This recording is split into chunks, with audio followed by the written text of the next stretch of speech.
कैसे हैं आप लोग? हमें विश्वास है मस्त होंगे, स्वस्थ होंगे। तो आज हम लेकर के आए हैं एक्सरसाइज 6.1 यानी डिटरमिनेंट्स, सारणी, मैथ्स, डॉक्टर केसी सिन्हा बुक।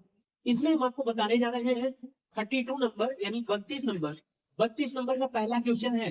हल करना है। क्या करना है? हल करना है, सोल्व करना है ना? यानी हल करना है। इसमें क्वेश्चन दिया हुआ है डिटरमिनेंट में। पहला रो में है ए एक्स, दूसरा रो में है ए और तीसरा रो में है आपका बी एक्स बी बराबर 0। ये लाना नहीं है बाबू, हल करना है, एक्स का मान निकालना है। तो इसको क्या कर लेंगे? एक्सपेंडिंग कर देते हैं। किसी से भी कर सकते हैं। एक्सपेंडिंग फ्रॉम R1 या C1, R1 या C1। R1 से हम कर रहे हैं, R1 ये है। तो इसका एक आपको जानना पड़ेगा। ये एक्सपेंडिंग करते हैं तो plus minus plus minus plus minus plus minus plus, इस टर्म कंडीशन से आप लोग एक्सपेंडिंग करिएगा, है ना? यहाँ पे चिन्ह बहुत अहम भूमिका निभाता है डिटरमिनेंट में। खास करके एक्सपेंडिंग का मतलब होता है विस्तार करना। ठीक है, विस्तार करेंगे R1 के सहायता से। क्या करेंगे? ये अगर लेते हैं यहाँ पे ये बाहर निकालते हैं तो इसके सामने वाला कॉलम, इसके सामने वाला रो हट जाएगा, रख देंगे। और बाकी जो बचेगा उसको दो रो दो कॉलम में ऐसे करके लिख देंगे। ठीक है, उसके बाद क्या है? फिर देखो उसके बाद क्या है? फिर माइनस है, क्योंकि दूसरा में आपका चिन्ह आएगा माइनस। इसके सामने कॉलम हट जाएगा, ये हट जाएगा तो ए है ना, ए बी और बी बचेगा, है कि नहीं?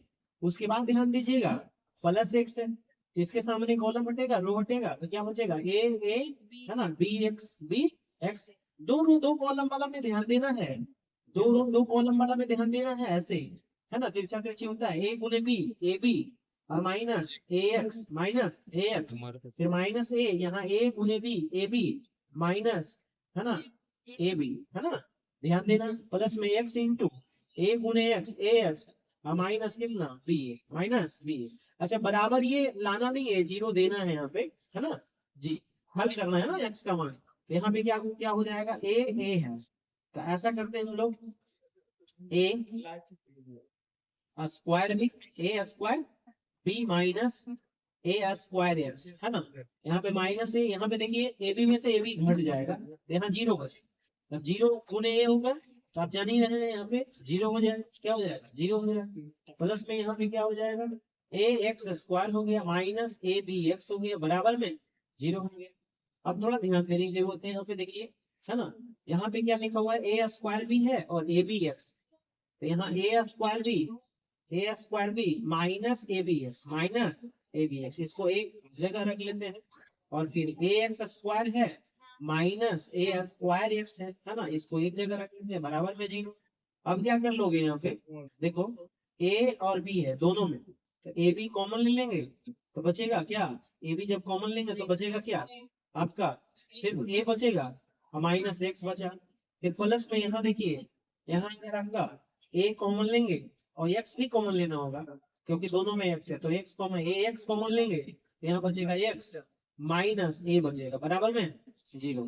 अगर माइनस हम कॉमन लेते हैं, माइनस कॉमन लेते हैं यहाँ पे, तो हो जाता है ए माइनस एक्स, ए माइनस एक्स। इसके लिए क्या हो जाएगा? जब माइनस कॉमन लिए तो इसके जैसा ये गुणनखंड आ जाएगा, है ना?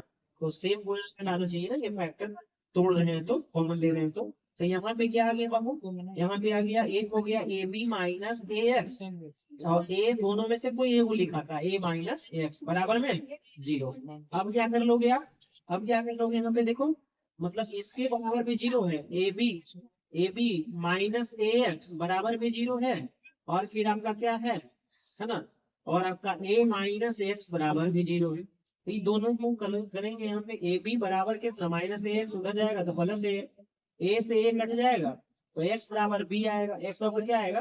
बी आएगा। ठीक है, एक्स बराबर बी आया। ठीक है, और उसके बाद यहाँ पे देखिए, यहाँ भी आपका ए बराबर माइनस एक्स उधर जाएगा तो एक्स, यानी इसलिए एक्स बराबर क्या आ गया? एक्स बराबर एक, यानी अतः या हेंस, अतः एक्स बराबर ए हो गया और बी हो, है ना? यही आंसर है ना? यही आंसर है आपका 32 का फर्स्ट का। तो हमें विश्वास है कि आपको समझ में आ गया।